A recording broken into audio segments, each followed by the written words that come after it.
हाँ चलो, एक्सरसाइज 4.1 में क्वेश्चन नंबर 2 स्टार्ट हुआ था, उसमें फर्स्ट और सेकंड हो गया था, थर्ड से स्टार्ट करते हैं, ठीक है ना।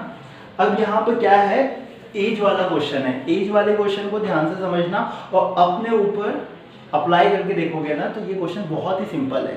यहाँ पर क्या बोला गया है, एक रोहन है और उसकी एक ममा है, और उनके बीच में रिलेशन दिया हुआ है, क्या दिया है वो हम देखेंगे। ऐसा बोला गया है कि रोहन की जो मॉम है वो रोहन की एज से 26 ईयर ज़्यादा है उसकी, है ना, उनकी, ठीक है ना। मतलब क्या हुआ, अगर रोहन 5 ईयर का है तो उसकी मम्मा कितने साल की होगी, 31 की होगी, ठीक है ना। अगर रोहन 10 ईयर का है तो उसकी मम्मा क्या होगी, 36 की होगी, ठीक है ना। ये एक रिलेशन दिया हुआ है। फिर दूसरा रिलेशन क्या बोला है, आफ्टर 3 ईयर्स, मतलब आज जितनी इसकी एज है 3 साल बाद उसकी एज बढ़ने वाली, जैसे आज वो 10 ईयर का है तो 3 साल बाद वो क्या हो जाएगा, 13 ईयर का हो जाएगा। तो आफ्टर 3 ईयर्स तो उसकी मम्मा की भी एज बढ़ जाएगी, और एज बढ़ने के बाद आफ्टर 3 ईयर्स उनकी एज का प्रोडक्ट हमको दिया हुआ है 360, ठीक है ना। क्वेश्चन समझ में आ गया, अभी करेंगे तो आपको समझ में आ जाएगा। Let present age of Rohan क्या है, x है। हाँ, मामा की एज क्या होगी, मॉम एज लिख देता हूँ शॉर्ट में, x प्लस 26 होगी, ठीक है ना, ठीक है ना। अब क्या बोला, आफ्टर 3 ईयर्स रोहन की एज क्या हो जाएगी, x प्लस 3 हो जाएगी, और मॉम की एज क्या हो जाएगी, x प्लस। हाँ देखो, ये क्वेश्चन समझो, जैसे कि आज 2020 चल रहा है, 2020 में अगर मान लो आपकी एज क्या है, 10 ईयर है, तो 2023 में आप कितने साल के हो जाओगे, 13 ईयर के हो जाओगे ना। अच्छा, बस 2023 में सिर्फ आपकी एज बढ़ेगी कि सबकी दुनिया में सबकी एज बढ़ेगी ना।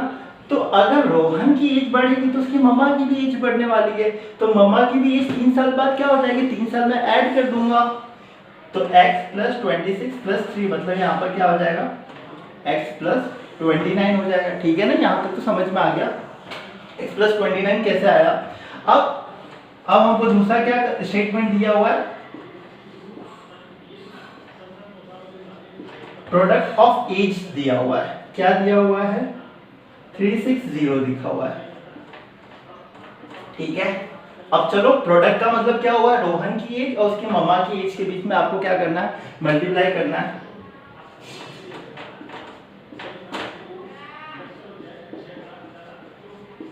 और ये क्या दिया हुआ है, 360। कैसे करते हैं, फर्स्ट ब्रैकेट का first element, second bracket as it is, first bracket का ऑपरेशन और फिर सेकंड एलिमेंट, फिर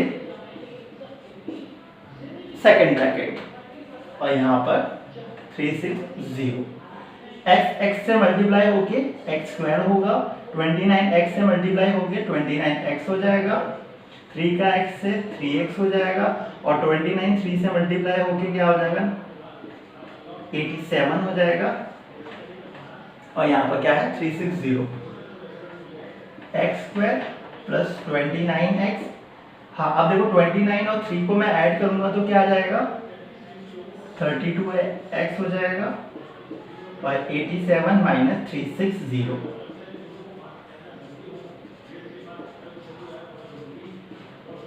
अब इसमें से इसको माइनस करोगे तो क्या, 10 में से 7 जाएगा 3, और 15 में से 8 जाएगा तो 7, और यहाँ पर आएगा 2, और यहाँ पर माइनस साइन कैसे आएगी, 87 और 360, आप देखोगे तो 360 ज़्यादा है और उसके बाद कौन सी साइन है, माइनस है, इसलिए मैंने यहाँ पर माइनस साइन यूज किए, ठीक है ना, ठीक है ना। हाँ, अब ये आपका एक्चुअल आंसर हो गया, क्वाड्रेटिक फॉर्म में कन्वर्ट करूंगा तो ऐसे ही कन्वर्ट करूंगा,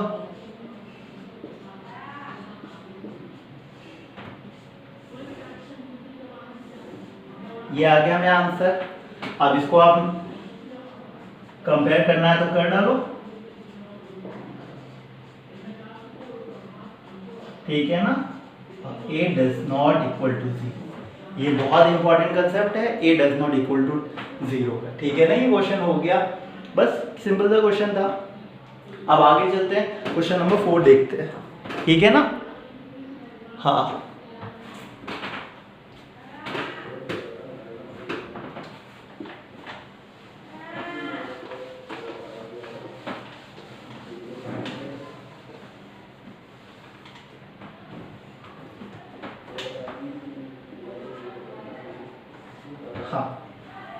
यहाँ पर देखो ट्रेन के बारे में दिया हुआ है, डिस्टेंस के बारे में दिया हुआ है, स्पीड के बारे में दिया हुआ है। ऐसे क्वेश्चन को हमेशा याद कर डालो, स्पीड इक्वल टू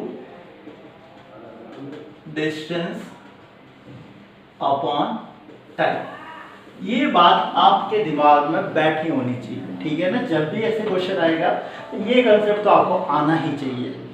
अब यहाँ पर क्या बोला गया है, डिस्टेंस दिया हुआ है 480, ठीक है ना। इसका मतलब क्या है, ट्रेन को इतना डिस्टेंस कवर करना है, और क्या बोला, यूनिफॉर्म स्पीड से डिस्टेंस कवर करना। यूनिफॉर्म स्पीड का मतलब क्या हुआ, हर एक पॉइंट पर, मतलब हर एक टाइम के हर एक मोमेंट पर ट्रेन की जो स्पीड है ना वो कांस्टेंट है, ठीक है ना। इसका मतलब ये हुआ, जो देखो मैंने आपको पहले भी बताया हुआ है, साइंस में मैंने बताया था कि ऐसा लाइफ में पॉसिबल ही नहीं है, यूनिफॉर्म स्पीड से ट्रेन जा ही नहीं सकती। बट यहाँ पर क्वेश्चन ऐसा दिया होगा, ठीक है ना, क्योंकि ट्रेन स्टेशन पर रुकती है, ठीक है ना, फिर रुकने के बाद फिर स्पीड पकड़ती है, तो फिर वो यूनिफॉर्म स्पीड नहीं हुआ, है ना। बट यहाँ पर क्वेश्चन में दिया हुआ है। हाँ, मैंने सपोज क्या किया, लेट स्पीड ऑफ ट्रेन क्या है, x किलोमीटर पर आवर, ठीक है ना। तो इस सिचुएशन में मैं टाइम फाइंड करूंगा, टाइम क्या आएगा, मैं t1 कंसीडर करता हूं, 480 upon x, distance upon speed, distance upon speed कर दूंगा, टाइम अगर यहाँ पर चला जाएगा तो स्पीड नीचे आ जाएगा, तो डिस्टेंस अपॉन स्पीड, ये बात समझ में आ गई। फिर सेकंड कंडीशन में क्या बोला गया है कि अगर ट्रेन अपनी स्पीड को कम कर देवे, कितना कम कर देवे, 8 किलोमीटर पर आवर्स कम कर देवे, तो अब क्या अब क्या स्पीड हो जाएगी,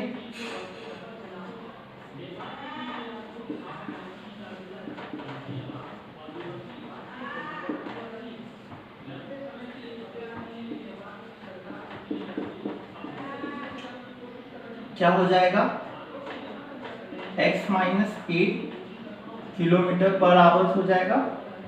ये बात समझ में आ गई। 8 किलोमीटर की स्पीड उसको कम करनी है, तो कम करनी मतलब उसकी पहले स्पीड क्या थी, x थी, और उसको अब कम कर दोगे तो क्या हो जाएगी, x माइनस 8 हो जाएगी। ये बात समझना, ठीक है ना।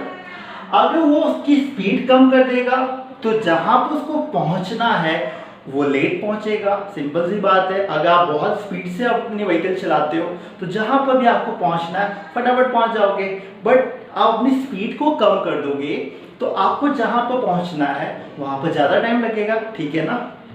तो स्टेटमेंट क्या दिया गया है, अगर ट्रेन इस स्पीड से जाती है तो इस स्पीड में जाती, तो यहाँ पर देखते टाइम क्या आएगा,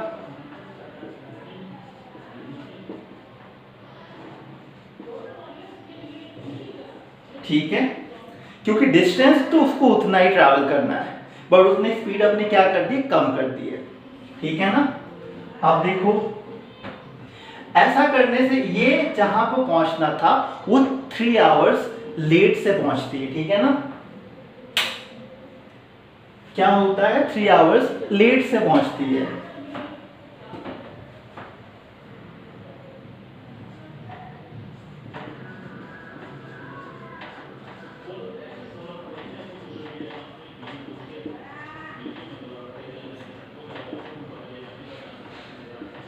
क्या है, 3 आवर्स की डिफरेंस है।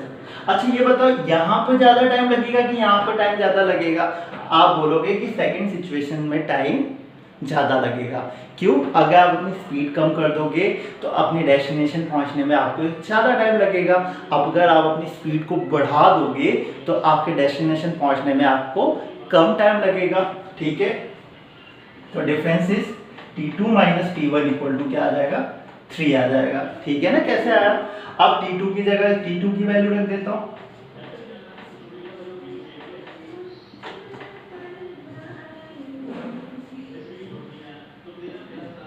ठीक है, अब मैं क्या करूंगा, 4 इंटू 0 कॉमन ले लेता हूं।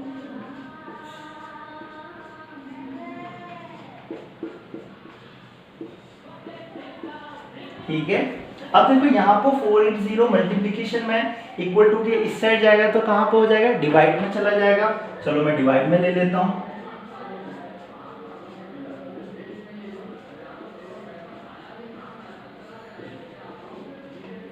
अगर इसको मैं कैंसिल आउट करूंगा तो क्या आएगा?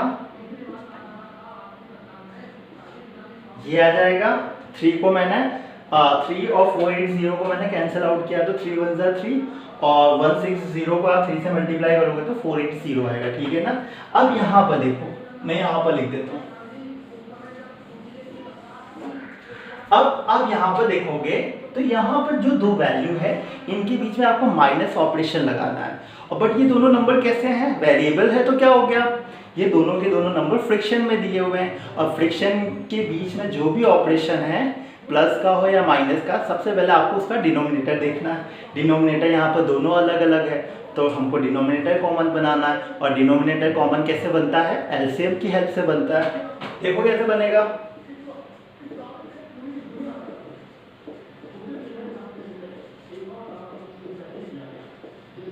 ठीक है, अब यहाँ पर कैसे कॉमन किया जाता है वो देखो। यहाँ पर तो वेरिएबल से कांस्टेंट नंबर होता तो आप उसका एलसीएम फाइंड कर सकते हैं। अब ऐसे क्वेश्चन में हम कैसे करते हैं, यहाँ का जो नंबर होता है यहाँ वाले नंबर से मल्टीप्लाई होता है। ये देखो मैंने मल्टीप्लाई किया, x माइनस 8 का 1 से मल्टीप्लाई करूंगा और नीचे इन दोनों के बीच में मल्टीप्लाई कर दूंगा और यहाँ पर। ठीक है, अब ये ब्रैकेट खोलूंगा तो क्या आ जाएगा? x माइनस एक्स प्लस 8 और यहाँ पर मल्टीप्लाई करूंगा तो x का x स्क्वायर माइनस 8x। ठीक है, अब देखो क्या होगा, x कैंसिल आउट हो जाएगा तो यहाँ पर ऊपर 8 बचेगा और इस वैल्यू यहाँ पर डिनोमिनेटर को मैं इक्वल टू की साइड लेके जाऊंगा तो ये ऐसा हो जाएगा। अब 1 से मैं मल्टीप्लाई करूंगा तो यही का यही आएगा। ठीक है ना? अब यहाँ पर 160 को इधर भेज देता हूँ।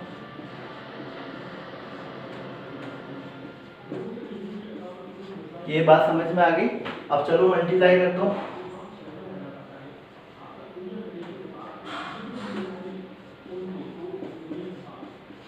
इसको अच्छे से लिख देता हूँ, इस साइड लेके गया। ये आपका एक्चुअल आंसर है। कंपेयर करना है तो इसके साथ कंपेयर कर डालो।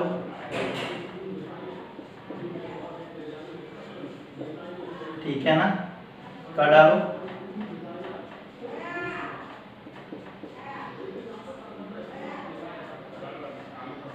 ठीक है ना? इसके साथ कंपेयर कर डालोगे तो आपका आंसर आपको पता चल जाएगा क्वाड्रेटिक इक्वेशन है कि नहीं।